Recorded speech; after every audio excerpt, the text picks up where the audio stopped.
The stars shone bright against the black void of space as the alien ship approached Earth. It was large and silver, shaped like a teardrop, unlike anything humans had built. Inside the ship, Commander Ta-Jin Kim looked at the blue planet through the main viewing screen and took a deep breath. "We are ready to begin approach," said the pilot. Ta-Jin nodded. "Remember everyone, we must be careful. This is a Level 3 civilization. They have not yet mastered faster-than-light travel, but they have nuclear weapons and have begun to explore their own solar system." Dr. Hannah Park stood beside him. She was the lead scientist on this mission, an expert in new species. Their broadcasts show they are violent but also capable of great kindness, a strange mix. "That's why the Council sent us," Ta-Jin said. "We need to know if they are ready to join the galactic community or if they are too dangerous." The ship entered Earth's atmosphere at night, cloaked to avoid detection. They had studied human languages for years by listening to radio and television signals. Ta-Jin and his crew could speak the main Earth languages well enough to communicate. "We will land near their United Nations building," Ta-Jin told his crew. "Our scans show this is where representatives from all their nations meet. It is the logical place for first contact." The ship landed silently in a large park near the United Nations in New York City. It was past midnight, and the park was empty. Ta-Jin chose a small team to go outside. Himself, Dr. Hannah, and 2 security officers. They wore simple clothes to look more like humans, though their blue-tinted skin and slightly larger eyes might give them away. "Remember, no weapons," Ta-Jin said. "We come in peace." They had barely walked 10 steps from their ship when bright lights flashed all around them. Human soldiers appeared, guns pointed at the aliens. Somehow, the humans had detected their ship despite the cloaking technology. "Stop where you are and identify yourselves," shouted a human in a military uniform. Ta-Jin raised his hands to show he carried no weapon. "I am Commander Ta-Jin Kim of the Galactic Council. We come in peace to speak with your leaders." The human soldiers looked surprised but kept their weapons raised. A tall man stepped forward. He wore a uniform with more decorations than the others. "I am Colonel Jaiho Kang of the United Earth Defense Force," he said. "How did you learn our language?" "We have been studying your broadcasts for many years," Ta-Jin replied. "We wanted to understand your culture before making contact." Colonel Kang narrowed his eyes. "And what do you want from us?" "To welcome Earth to the galactic community. There are thousands of species living together in peace. We believe humans might be ready to join us." The colonel didn't lower his weapon. "How do we know you're telling the truth?" Dr. Hannah stepped forward. "You don't. But if we wanted to harm you, we would not have come with just 4 people and no weapons." The standoff lasted several tense minutes. Finally, Colonel Kang spoke into a device on his wrist. After a brief conversation, he lowered his weapon slightly. "I've been ordered to bring you to our leaders," he said, "but you'll be under guard at all times." "We understand," Ta-Jin said with a small bow. "Thank you for not shooting us immediately. That shows wisdom." Colonel Kang almost smiled. "Don't thank me yet. The day is still young." The next day, Ta-Jin and Hannah sat in a large meeting room at the United Nations. Security was tight, with armed guards at every door. World leaders and their advisors filled the room, all staring at the 2 aliens with a mix of fear, wonder, and curiosity. "Let me understand this clearly," said the Secretary General. "You represent something called the Galactic Council, which governs thousands of alien species across multiple star systems." "Yes," Ta-Jin replied. "The Council has existed for over 10,000 Earth years. We maintain peace, trade, and cooperation between all member species." "And you want Earth to join this council?" asked the President of the United States. "Not immediately," Hannah explained. "First, there is a period of integration. We share some technology, establish trade, and observe how your people adapt to knowing you're not alone in the universe." The room buzzed with whispered conversations. Colonel Kang, who stood near the door, watched the aliens closely. He didn't trust them yet. "What's in it for you?" he asked suddenly, interrupting the whispers. "Why bother with us at all?" Ta Jin turned to face him. "Each species brings something unique to the council. New perspectives, new ideas, new solutions to old problems. Diversity makes us stronger." "And what would we bring?" Colonel Kang pressed. "That remains to be seen," Ta Jin said. "But from our observations, humans show remarkable adaptability and creativity. You solve problems in ways we might not consider." The meeting continued for hours. The human leaders asked countless questions about the council, its laws, its technology, and its intentions. Ta Jin and Hana answered patiently, understanding the humans' caution. 1 week later, after many meetings, the humans agreed to begin the integration process. A formal ceremony was held in the same park where Ta Jin's ship had landed. Now thousands of people gathered to witness the historic moment. News cameras broadcast the event worldwide. Ta Jin and the Secretary General signed the initial agreement. It allowed for cultural exchange, limited technology sharing, and the establishment of an Earth embassy on the Council's central planet. As they signed, Ta Jin noticed Colonel Kang standing nearby, still watchful. After the ceremony, Ta Jin approached him. "You still don't trust us, Colonel." "Trust takes time," Kang replied. "But I'm willing to give this a chance. Perhaps you would like to see our ship. It might ease your mind to understand our technology better." Kang nodded. "I would like that." Inside the ship, Colonel Kang examined everything with a soldier's eye. Ta Jin showed him the bridge, the engines, and even their defensive systems. Transparency, Ta Jin believed, was the best way to build trust. "Your weapons are impressive," Kang noted, studying a display of the ship's capabilities. "We rarely use them," Ta Jin said. "The Council prefers diplomacy. But you maintain military strength. Of course, peace must sometimes be protected." As they continued the tour, they passed a room where council members were viewing historical records about Earth. Kang paused, hearing his planet's name. "May I?" he asked, gesturing to the door. Ta Jin hesitated, but nodded. Inside, 3 alien council members were watching footage of human wars throughout history. "This species is concerning," one council member named Galactic said. "They have fought thousands of wars among themselves. Their tactics are disturbing." On the screen, footage played of various battles throughout human history, from ancient armies to modern conflicts. "Look how they continue fighting even when outmatched," another council member said. "Most species surrender when defeat is logical. Humans often don't." Kang cleared his throat, making his presence known. The council members turned, surprised. "You're studying our wars," Kang said. It wasn't a question. "We study all aspects of potential member species," Balix replied. "Your military history is extensive.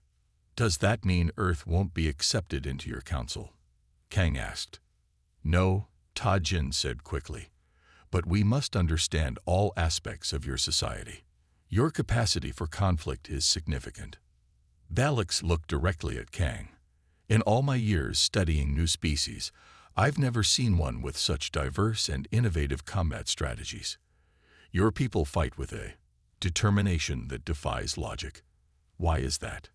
Colonel Kang looked at the screen, which now showed soldiers defending their position against overwhelming odds. "We fight to protect what we love," he said simply. "Our homes, our families, our way of life. But even when defeat is certain, humans often continue fighting," Balix pressed. "Why?" Kang's face darkened slightly. "We hope we never have to show you." The room fell silent. Ta Jin felt a chill run through him at Kang's words. They weren't a threat, exactly, but they contained a warning. In that moment, Ta Jin realized that integrating humans into the Galactic Council might be more complicated than anyone had anticipated. Later, as Ta Jin prepared his report for the full council, he included a special note. "While humans show great potential for peaceful cooperation, Their approach to conflict bears careful observation. They do not fight like any species we have encountered before. This may prove either their greatest strength or the greatest challenge to their integration. He sent the report, not knowing that within 3 Earth years, the Council would witness firsthand what happened when humans went to war. 3 years passed since Earth joined the Galactic Council. Humans began to travel to other worlds, and aliens visited Earth. The exchange of ideas and technology helped both sides. Earth learned about faster-than-light travel, and the Council gained new art, music, and fresh ways of thinking from humans. Ambassador Junho Lee represented Earth on the Council. He was a calm, thoughtful man who had once been a teacher before becoming a diplomat. Most alien species liked him because he listened more than he spoke. One day, as Ambassador Lee sat in the Great Council chamber on the central planet Harmony, an emergency alarm sounded. The chamber's large screens lit up with urgent messages. "All Council representatives, please remain calm," announced Grand Arbiter Xylox, the head of the Council. "We have received disturbing news from the outer rim of Council space." The screen showed images of destroyed colonies and strange ships attacking planets. The ships were black and looked like giant insects with sharp legs and glowing red eyes. "The Void Crawlers have returned," Xylox said, his voice heavy. The chamber erupted in fearful voices. Many Council members had never seen the Void Crawlers, but all had heard stories about them. Ambassador Lee leaned toward Valix, who sat next to him. "Who are the Void Crawlers?" he asked. Valix's face was pale. "Ancient enemies of all life. They consume everything organic on planets they attack. The Council fought them 2,000 years ago and pushed them back into the unknown regions of space. We hoped they were gone forever." On the main screen, Admiral Zorn of the Galactic Defense Fleet appeared. "The Void Crawlers have attacked 7 outer colonies simultaneously," he reported. 3 planets have already fallen. We are mobilizing the fleet, but the attacks were unexpected. Our forces are spread thin." Ambassador Lee listened carefully as the Council debated what to do. The Galactic Defense Fleet was powerful, but had not fought a real war in hundreds of years. They had maintained peace for so long that many of their tactics were outdated. After the meeting, Lee sent an urgent message to Earth. Colonel Jaho Kang, now General Kang, received it at the United Earth Defense Force headquarters. "Void Crawlers," General Kang repeated after reading the message. "And the Council's fleet is struggling." "Yes, sir," replied his assistant. "Ambassador Lee requests permission to offer human military assistance." General Kang frowned. "Under the Integration Treaty, human military forces are restricted from Council conflicts. They worried about our unpredictable nature, remember?" "But sir, if these Void Crawlers are as dangerous as the report says," General Kang nodded. "Prepare my ship. I need to speak with the Council in person." 1 week later, on Harmony, an emergency Council session was called. Reports showed the Void Crawlers had taken 2 more planets and were advancing toward more populated systems. "Our fleet has engaged the enemy 6 times, Admiral Zorn reported. "We have lost 43 ships and thousands of crew members. The Void Crawlers adapt quickly to our tactics." Ambassador Lee stood up. "Earth offers its military assistance." The Council chamber went quiet. Then voices rose in argument. "The treaty forbids human military involvement," shouted one Council member. "We have seen their war records. Humans are too violent," said another. "But we need help," argued a third. "The Void Crawlers are winning." Grand Arbiter Xylox raised his hand for silence. "Ambassador Lee, what exactly does Earth offer?" "A small force to start. 5 battleships and 2,000 soldiers. If they prove effective, we can send more." Admiral Zorn scoffed. 5 ships. The Galactic Fleet has deployed 500, and we are still losing." Ambassador Lee smiled slightly. "Sometimes quality matters more than quantity." After hours of debate, the Council voted. It was close, but with the Void Crawlers advancing, desperation won over caution. "We accept Earth's offer," Grand Arbiter Xylox announced. but with conditions. Human forces will be limited to defending Proxima Centauri VI, a mining colony. Admiral Zorn will observe their methods before we consider wider deployment. Ambassador Lee nodded. Thank you for your trust. I will inform Earth immediately. As the council members left the chamber, Balix approached Lee. Why only 5 ships? He asked. If you truly want to help, why not send more? 5 ships is enough to see if our methods work, Lee replied. And honestly, the council is not ready to see the full extent of human warfare. Not yet. 2 weeks later, 5 human battleships arrived at Proxima Centauri VI. They were smaller than the council's ships, but looked sleek and dangerous. Colonel Su Bin Choi commanded the mission. She was 45 years old with short gray hair and a face that showed both intelligence and determination. Admiral Zorn met her at the space station orbiting the mining colony. Colonel Choi, welcome to Proxima Centauri VI, he said stiffly. I must inform you that I consider this mission a waste of resources. This colony has only 10,000 workers, and it's likely already lost. Colonel Choi studied the star maps showing the Void Crawler advance. Why did you abandon this colony? Your fleet could have protected it. We must concentrate our forces to protect more populated worlds, Zorn explained. This mining colony is expendable. Choi's eyes hardened. No life is expendable, Admiral. We will defend this colony with everything we have. With 5 ships. Zorn laughed. Our sensors show a Void Crawler fleet approaching. At least 100 ships. Then we'd better prepare, Choi said calmly. I'd like to introduce my tactical officer, Major Da Hyun Yoon. A young man stepped forward and bowed slightly to the Admiral. I studied the Void Crawler attack patterns from your records, he said.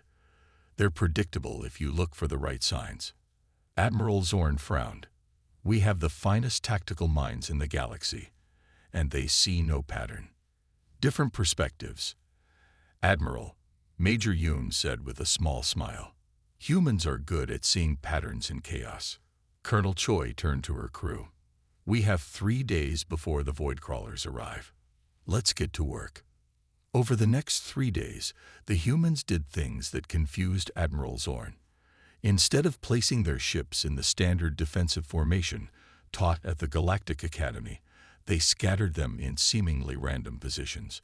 Rather than deploying all their ground troops to protect the colony's main settlement, they sent small teams to various locations around the planet. What are you doing? Zorn demanded. Your forces are too spread out. We're setting a trap, Colonel Choi explained. The Void Crawlers expect you to follow standard galactic defense protocols. We won't. This is madness, Zorn muttered. You'll be destroyed in hours. Major Yoon looked up from his tactical display. Maybe, but we'll take a lot of them with us. On the 3rd day, the Void Crawler fleet arrived in the system. 107 black ships approached the mining colony. Colonel Choi gathered her officers on the command ship. Remember your training, she told them. We fight smart, not just hard. Communicate constantly. Adapt to their moves. Protect each other and the colonists. Show them what humans can do. As the Void Crawler ships came into range, Mikthal, the council observer assigned to watch the humans, prepared to record what he was sure would be a quick defeat. He almost felt sorry for these humans who didn't understand what they were facing. The Void Crawlers launched their first attack, sending 50 ships straight at the colony while the rest surrounded the system to cut off escape routes. They expected the human ships to form a defensive line, as Galactic fleet ships always did. Instead, the 5 human ships split up, moving in different directions. The Void Crawlers hesitated, confused by this unexpected tactic. Colonel Choi's voice came over the communication system. All ships, execute Operation Hornet's Nest. Ground teams, initiate Defense Protocol Echo. What happened next would change how the entire galaxy viewed humans forever. The human ships darted between the larger Void Crawler vessels, firing precisely at weak points that Major Yoon had identified. On the ground, Human soldiers used the mining tunnels to move quickly and strike at void-crawler landing parties from unexpected directions. Mikthal watched in amazement as the supposedly outmatched humans not only held their ground, but actually pushed back against the invaders. He recorded everything, knowing the council would need to see this to believe it. By the end of the first day, the humans had destroyed 12 void-crawler ships, while losing none of their own. But everyone knew this was just the beginning of the battle for Proxima Centauri VII. Dawn broke over the mining colony on Proxima Centauri VII as the battle entered its second day. The colony's 10,000 workers huddled in underground shelters, listening to the sounds of war above them. They had expected to be sacrificed, abandoned by the Galactic Council. Instead, a small group of humans fought to protect them. Mikthal, the Council observer, sat in a secure room watching video feeds from across the battlefield. He had not slept. What he witnessed during the first day of fighting had shocked him deeply. The humans fought unlike any species he had seen in his 300 years of life. "You should rest," said Colonel Subin Choi, entering the room with 2 cups of coffee. She handed one to Mikthal. "How can you be so calm?" Mikthal asked, accepting the drink. "You are outnumbered 20-1. Colonel Choi smiled slightly. "Humans are used to being outnumbered. It makes us creative." On the main screen, they watched as 3 human ships darted between much larger void-crawler vessels. The human ships moved in ways that seemed random but were actually carefully planned. They drew enemy fire away from the colony while targeting the void-crawler's sensor arrays. "Your pilots fly like they have no fear of death," Mikthal observed. "They fear it," Choi corrected, "but they fear failing to protect others more." Major Da Hyun-yoon rushed into the room. "Colonel, the void-crawlers have changed tactics. They're sending drop ships to the eastern mining sector." Colonel Choi nodded. "They're adapting. So must we." She turned to a communication panel. "All ground teams, this is Colonel Choi. The enemy is moving east. Teams 3 and 4 remain in position. Everyone else, execute protocol shifting sands." Mikthal followed Colonel Choi and Major Yoon to the command center. There, a large 3D map showed the positions of all forces. Human soldiers moved through the mining tunnels, setting traps and preparing ambushes. They didn't follow the standard defensive formations taught at the Galactic Military Academy. "Your troops are spread too thin," Mikthal said worriedly. "No," Major Yoon replied. "They are exactly where they need to be." He pointed to several tunnel junctions. "The void crawlers will expect us to defend the main colony structures. Instead, we'll let them in, then cut off their escape routes and attack from all sides." Mikthal shook his head. "But the civilian structures are empty," Colonel Choi finished. "We evacuated everyone to the lower mining levels. The void crawlers will find nothing but buildings to destroy." As predicted, the void crawlers landed their forces and moved toward the main colony buildings. Finding them empty, they pushed deeper into the colony. That's when the human trap was sprung. Small teams of human soldiers attacked from multiple directions. They used the mining explosives to collapse tunnels behind the void crawler forces, cutting them off from reinforcements. Then they attacked with a ferocity that stunned Mikthal. Through his monitor, he watched as a human surgeon named Jae-wook Kim led his squad against a much larger void crawler group. The humans didn't retreat when outnumbered. Instead, they used the narrow tunnels to their advantage, forcing the void crawlers to come at them one at a time. "Watch how they adapt their tactics," Major Yoon pointed out. When the void crawlers changed their attack pattern, Sergeant Kim immediately adjusted his defense. In space, the battle was even more impressive. The 5 human ships moved in complex patterns, never staying still long enough to become easy targets. They attacked, retreated, then attacked again from unexpected angles. "Your ships will run out of fuel moving like that," Mikthal said. Major Yoon smiled. "They're designed to be efficient. Every system serves multiple purposes." As the second day of battle ended, the humans had destroyed 27 more Void Crawler ships, but they had lost 2 of their own vessels, and many soldiers were wounded or killed. Still, they had protected the colony. Colonel Choi gathered her remaining officers for a meeting that night. "The Void Crawlers are learning from us," she said. "Tomorrow will be harder. They will concentrate their forces and try to overwhelm us with numbers." "We're running low on ammunition," reported Captain Jin Soo Park, the supply officer, "and medical supplies are down to 40%. Colonel Choi looked at the tired faces around her. "We hold until the colonists can be evacuated. That's our mission." Major Yoon studied the tactical display. "The Void Crawlers have blocked all escape routes. No evacuation ships can get through their line." "Then we make a hole," Colonel Choi said simply. As the third day of battle began, the Void Crawlers launched their biggest attack yet. 50 ships moved toward the colony in tight formation. On the ground, thousands of their soldiers pushed toward the mining tunnels where the colonists hid. Colonel Choi's remaining 3 ships faced the Void Crawler fleet. She opened a channel to all human forces. "Today we show them who we are," she said. "Today we show them why humans never give up." The battle that followed would become legend throughout the galaxy. Human ships darted between the much larger enemy vessels, drawing their fire, creating confusion. On the ground, human soldiers fought from room to room, tunnel to tunnel, never surrendering ground without making the Void Crawlers pay dearly for it. Mikthal watched it all, recording everything to show the council. He could hardly believe what he was seeing. The humans didn't just fight, they transformed during battle. They pushed beyond what seemed physically possible. They ignored injuries that would stop most species. When one tactic failed, they immediately tried something new. Most shocking was their willingness to sacrifice themselves. Lieutenant Min Ho Kwan's ship was badly damaged in the battle.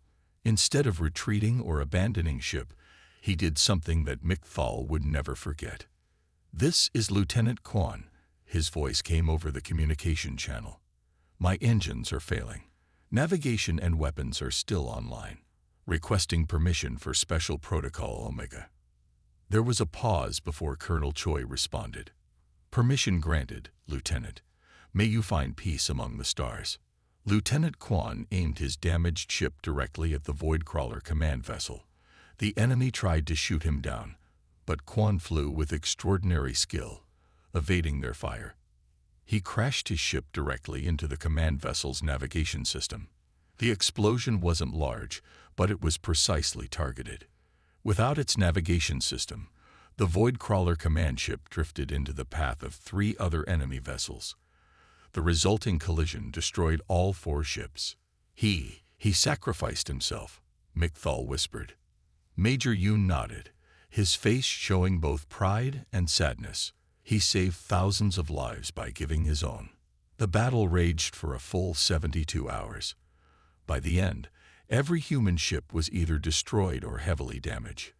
Of the 2,000 human soldiers, 800 had been killed or seriously wounded. But they had achieved what the Council thought impossible. They had stopped the Void Crawler advance. When the last Void Crawler ship retreated from the system, the mining colony erupted in celebration. The 10,000 colonists they had saved emerged from the tunnels, cheering the human soldiers who had protected them. Admiral Zorn arrived with a Galactic Fleet relief force shortly after the battle ended. He stared in disbelief at the debris field of destroyed Void Crawler ships. More than 60 enemy vessels had been destroyed by just 5 human ships. "How?" he asked Colonel Choi, who was being treated for injuries in the medical center. "How did you defeat so many with so few?" Colonel Choi looked up at him, her face tired but proud. "Because we had something worth fighting for," she said. "Those people down there, they're not just numbers to us. Each one is someone worth protecting, even at the cost of our own lives." Mikthal stood nearby, finalizing his report to the Council. "I must return to Harmony immediately," he told Colonel Choi. "The Council needs to see what happened here." "What will you tell them?" Choi asked. Mikthal looked at her with new respect. The truth, that we have never seen warriors like humans before, and that perhaps we should be grateful you are on our side. As Micthal's ship departed for Harmony, news of the human victory at Proxima Centauri VI spread across the galaxy. The void crawlers had been stopped, and the stories of human courage and sacrifice grew with each telling. The galaxy was about to learn just how special and terrifying humans could be in battle. The Great Hall of the Galactic Council on Harmony was completely silent. All 500 representatives from different species sat still, watching the video recordings from the Battle of Proxima Centauri VI. For 3 hours, they had not spoken a word as they witnessed how a small human force had defeated the void crawlers. When the recordings ended, Grand Arbiter Xylox stood slowly. His 6 eyes blinked one after another, a sign of deep thought among his species. "We have all seen what happened," he said. "Now we must decide what it means for the galaxy." Admiral Zorn stepped forward. "The humans saved that colony when we had abandoned it. They showed courage and skill beyond anything I have seen in my 200 years of service." "But at what cost?" asked a council member from the peaceful Milorian species. 800 humans died. They sacrificed themselves without hesitation.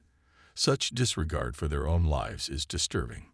Ambassador Junho Lee of Earth listened quietly. He had expected this reaction. Many species in the council valued peace above all else. They found humans' willingness to fight and die troubling. "It was not disregard for life," Lee said, standing to address the council. "It was the highest regard for the lives of others. Those humans died so that 10,000 colonists could live." The debate continued for days. The council reviewed not just the battle videos, but also human history. They studied Earth's many wars, analyzing how humans fought, how they thought during conflict, how smaller forces had defeated larger ones throughout human history. What they found both impressed and terrified them. "Humans don't just adapt during battle," reported the chief military analyst. "They actually seem to thrive in chaos. When most species become more rigid under stress, humans become more creative." "And their technology," added another analyst.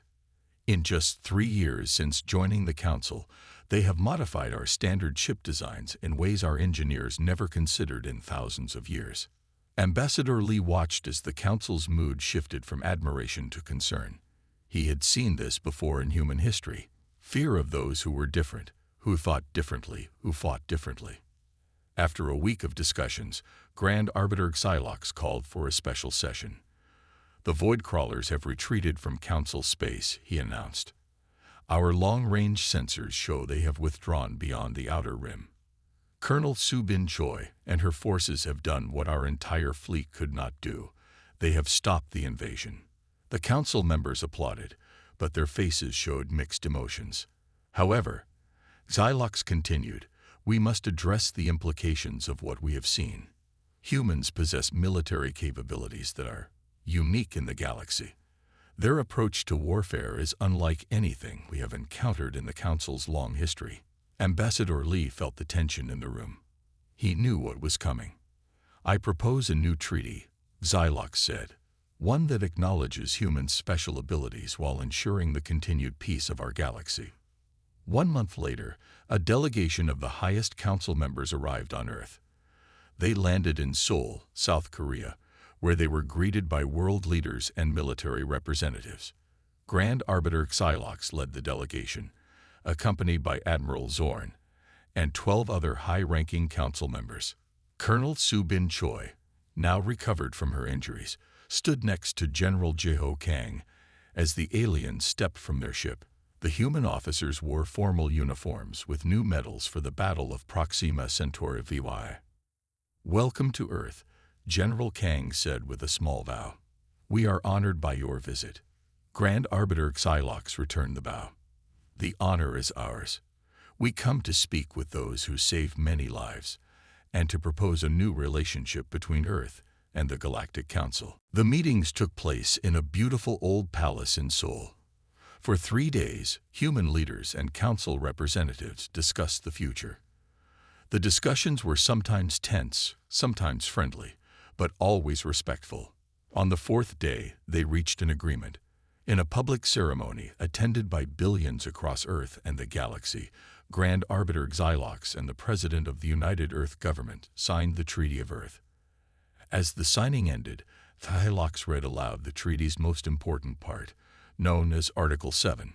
In recognition of their unique capabilities and to preserve galactic harmony, humans shall henceforth be prohibited from engaging in warfare throughout Council space. Instead, human military strategists will serve as advisors to the Galactic Defense Fleet, and specialized human units will be deployed only in the most dire emergencies, subject to unanimous Council approval. Many humans were upset by this restriction. They saw it as the Council fearing them or trying to control them. But others understood the deeper meaning. The galaxy had recognized that humans possessed something special, something powerful, something worth both respecting and carefully managing. Colonel Choi, who had become a hero across the galaxy, was promoted to general. She was appointed to lead the newly established Galactic Defense College in Seoul, where officers from all Council species would come to learn human military tactics and strategy. "Is this a victory or a defeat for humanity?" a reporter asked General Choi after the ceremony. Choi thought for a moment before answering. "Neither. It is a recognition. The galaxy has seen who we truly are, not just our technology or our tactics, but our hearts. They saw that humans will fight and die to protect others, even those we barely know. That frightens some species, but it also earns their respect." 5 years after the Treaty of Earth, the Galactic Defense College had become the most prestigious military academy in the galaxy. Thousands of alien officers applied for the few available positions to learn from human instructors. General Choi walked through the training grounds, watching as human teachers worked with alien students. In one area, Major Yoon, now a colonel himself, taught a class on adaptive tactics. "The key is not to have a perfect plan," he told his students, who came from 30 different species. "The key is to be ready when the plan fails. Humans expect plans to fail. We prepare for it. We adapt." In another area, human pilots taught alien students how to fly unpredictably, while still maintaining formation with teammates. In yet another, human engineers showed how to modify ships for greater maneuverability. As General Choi walked, she was joined by Grand Arbiter Xylox, who visited Earth regularly. "The treaty has worked better than we hoped," Xylox said. "No major conflicts have erupted in 5 years. The mere possibility that human units might be deployed has deterred several potential aggressors." "And the Void Crawlers?" Choi asked. "No sign of them. It seems your victory at Proxima Centauri VI taught them a valuable lesson." They stopped at a memorial garden dedicated to the humans who died in that battle. 800 stone markers, one for each lost life, stood in peaceful rows. "One of my council members asked me a question I could not answer," Xylox said after a moment of silence. "Perhaps you can help me understand." "I'll try," Choi replied. "Why are humans so formidable in battle? Is it your biology, your history, your technology?" General Choi looked at the memorial stones before answering. "None of those, though they all play a part. We are formidable because we fight not just for victory, but for each other. Our strength isn't in our weapons, but in our refusal to accept defeat when those we love are threatened." Xylox considered this. "Most species fight to win. You fight for something beyond victory." "Yes, and that makes all the difference." As they walked back toward the main buildings, a group of new alien students stopped and saluted General Choi. Among them was a young void crawler. After their defeat, a small group of void crawlers had broken from their hive mind and requested peace with the council. This student was one of the first to be accepted at the college. "Even our former enemies wish to learn from you," Xylox observed. "Because they know we'll treat them fairly," Choi said. "That's another human trait the galaxy is learning. We can be terrible enemies, but we can also be the best of friends." Over the next 300 years, the Treaty of Earth maintained peace throughout Council space. Human advisors served with the Galactic Defense Fleet, but human combat units were never again needed in battle. The mere threat of their deployment was enough to prevent conflicts from starting. Humans spread throughout the galaxy, bringing their creativity, their art, their science, and their unique perspective to hundreds of worlds. They became known not just as warriors, but as teachers, healers, explorers, and friends. The Galactic Defense College continued to train officers from all species, teaching them not just how humans fought, but why they fought: to protect, to save, to preserve life rather than just to win. And somewhere in the vast records of the Galactic Council, Article 7 of the Treaty of Earth stood as a reminder to all species: the most dangerous thing in the universe is a human with something to protect, but also the most wonderful ally to have at your side.